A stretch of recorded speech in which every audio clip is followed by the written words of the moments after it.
treacherous for other quarterbacks. Inevitable for its namesake. Where Super Bowl confetti serves as the ultimate snowfall, alas, we start anew on a brand new trek in a segment we're calling a way too early 2024 season edition of Mahomes Mountain. This is brand new. It's brand new. Kevin Wildes, thank you for the great introduction. And you know what? This season, Coach Mangini is going to have the reaction to the Mahomes Mountain and the tears like he has the Bud list. I just can feel it. He is going to love it. He is going to endorse it.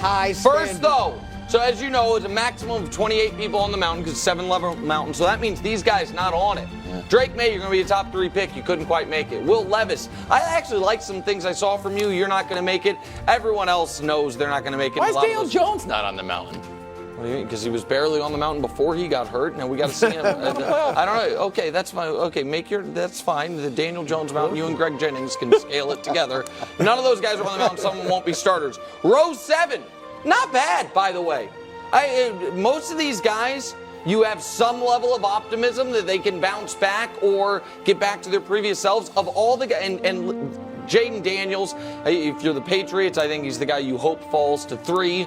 And obviously, he's a rookie, so you can't put him too high up. Anthony Richardson is the guys on this level that I personally have the most optimism in. I thought he looked really good before he got hurt. Row 6, what a jam-packed row. 2 number 1 picks. The last 2 quarterbacks to lose in the Super Bowl. A 4-time MVP. Tua Tagovailoa was the MVP favorite at one point this season. That's how stacked the offseason edition of the Mountain is. Those are the names on level 6. Now, to level 5. Jordan Love might be too low. I'm not sure. And listen, I understand. I get it. I get it. People are going to say, people are going to say Trevor is too high. Yeah. But Trevor Lawrence has been called by many people Peyton Manning 2.0, and everyone knows that Peyton around this time of his career had the playoffs year with Jim Mora where it didn't work out and it turned out just fine for him. Caleb is maybe a touch too low, and shout out to 2 of our last pure just drop back passers. Not going to beat you with our legs, Kirk Cousins and Jared Goff. Kirk was playing great this year until he got hurt. Jared Goff played well throughout. 4th row, wow talent, all with their own question marks. For Stafford, it's about age and injury at this point. That is the question mark with him. For Lamar and Dak, it is, can you replicate what you've done in the regular seasons, in the postseason? And for Herbert, it is, when will the eye test line up with the standings? When will, because we all understand how talented he is and the wow stuff he can do, but the wins have not come along with it. All right, 3rd row, these guys are all unquestioned studs. And if you are a coach of any of these teams, you are saying, you know what? Maybe if our guy plays his A game, he can go toe-to-toe with Patrick Mahomes and win. Burrow did it once. CJ hasn't had the opportunity. Josh Allen has come as close as you can without actually winning the game, but has played well in most of those playoff appearances. Row 2. Totally vacant because nobody deserves to be within 1 row of the best quarterback we've ever seen, the most talented quarterback we've ever seen, the greatest start to an NFL career we've ever seen, Patrick bleeping Mahomes II. That is the way too early edition, coach, of Mahomes Mountain. Prove me right. You're way too early in anticipating me agreeing with you that much. I have a lot of questions, but the first question is Lamar Jackson, and there's this narrative that I don't love Lamar Jackson and that I don't appreciate what he can do, and it's not true. I think that Lamar is special and has a unique set of talents, and when he plays those talents, he's as dominant a quarterback as anybody there is, and he should at least be in that 2nd row.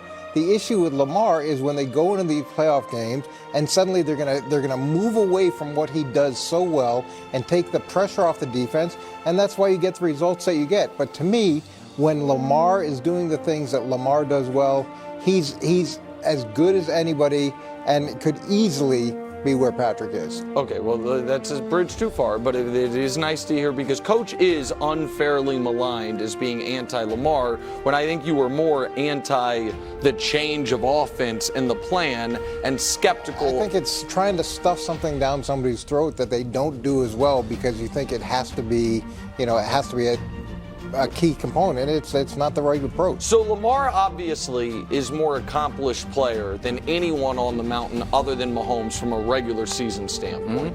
From a postseason standpoint, I have CJ ahead of him, and Lamar would say, "Oh, I beat him in the playoffs," and so I would understand like those would be fair. CJ's way too. Those would be fair criticisms. Listen, I am a big believer in CJ. If CJ wasn't in the AFC, I think he would have been a good MVP pick. I don't know if the Texans record's going to be good enough. I think that we saw Lamar with as good of a team as he's ever had with home field against the weakest Chiefs team, and we saw what that looked like in the postseason. So I would just have more optimism for Allen, CJ, or Burrow if they were to try to topple Mahomes. Well, look, I'm stunned. What? Because the last few days, or maybe just yesterday, Yeah. I thought you were starting to come around on Brock Purdy. I know. I was kind of. Maybe last week too, Friday. Maybe Yeah, something he started like to that. say some. You started to say some nice things about Brock Purdy. So I'm stunned he's so low. I will give you this. What it would be? His row? Row 4? Which one? Not his row. What's the row above? Row him? 5. Okay, row 5 to 7 is jammed, or 5 and 6 are some. Yes. There's some good names in there. So Yes. I will give you that. Baker, who I love. Baker's my guy now. Yeah. However, Oh yeah, I forgot. I gotta move Purdy up. All right. Obviously. I'm moving Purdy up to the Stafford, Lamar, Dak row, Herbert row, because here's why. He's checked every box. Thank you. What else does he need to do? He's got the great individual numbers, which separates him from a Jimmy Garoppolo, who just won with Shanahan, but didn't, have great individual numbers. He's proven no stage is too big. He faced Tom Brady in his first start, had 2 touchdowns and a victory. His first playoff game, 330 yards, 3 touchdowns. His first Super Bowl, he's facing Patrick Mahomes and the best defense in the league, and he plays better than Lamar and Tua did against them. Played well enough for them to win. And so I don't know what other box. Let's look at this, what he did in the Super Bowl. Okay. This graphic will stun some people. I got 2 of them actually. So first of all, most fourth quarter or overtime go-ahead drives in a Super Bowl. Using my texts against me. Yes, that's right. Sent him this. He had 3 instances in one game. Yeah. In his first Super Bowl, he broke that record, if it's a quote-unquote record. All right? But check this out. Okay. Look at the next record. This is the most in Super Bowl history. So Brady's got 9 of them, but he's been to 10 Super Bowls. Mahomes has 4 of them, but he's been to 4 Super Bowls. Brock Purdy, Eli's got 3, but he's been to 2? And Brock, 3 in 1 Super Bowl. Like the dude, I don't know what else you want to hear What's up, from Wilds? What's up, Wilds? There's some graphics I'm like, oh, that's interesting. And you often hear me say, oh, that's interesting. You didn't hear that? That's a great graphic. 3 go-ahead drives. That means had left the field defense with held, I actually, he would have won the Super Bowl. Drew, for the record, didn't do it for me. I agree with that because there were 3 times that if the defense had stopped them, they would have been Super Bowl champions. Okay. My problem now, Woz didn't get it. My problem with your initial point is there is not a single person, and I know people will be mad at me, there's not a single person above Purdy on the mountain that I... Don't say it. That I think the Niners would be better with every single person above him on the mountain instead of him. I just think that. And I just believe going that. to be 36. Yeah. Stafford had tremendous weapons too. Great offensive mind in Sean McVay. Yeah. Hookah, Cooper Kupp. Yeah. And Kyron was way better Williams, who was he? His numbers aren't better. I understand. Purdy's numbers were better this year. They both had Jalen Hurts, bounce back season. Hello. Checks every box for a bounce back. Here are the boxes. Health, level 10. I never believed he was fully 100% healthy this year. Leadership. Anybody want to give him less than a 10? Come on. I don't know. Oh, give me a break. What do you write for the Philadelphia Inquirer? I don't like his stoic at nature. I don't know. You like fortune cookies? Come on. Go ahead. He's awesome. Weapons, 9 out of 10. Sure. I'll give Great 49ers 10. Offensive coordinator, Kellen Moore. Do we still love him? 8 out of 10, 9? I don't know, buddy. 8 out of 10. Oh, I don't come know. on. He was left the golden Cowboys boy. and Dak got better and went to the Chargers and they got worse. Well, that's an indictment on Justin Herbert. Next, Okay. chip on his shoulder effect, 10? 10. 11. I still think Jalen Hurts is that guy. Also, experience. I like a little, it's just a Super Bowl hangover. We've seen it 100 times. It's just a late Super Bowl hangover. It's So at you 3 o'clock want me to hangover. elevate Jalen? Yes, he's great. We know he's great. Listen, I'm just not comfortable elevating Jalen ahead of Brock Purdy.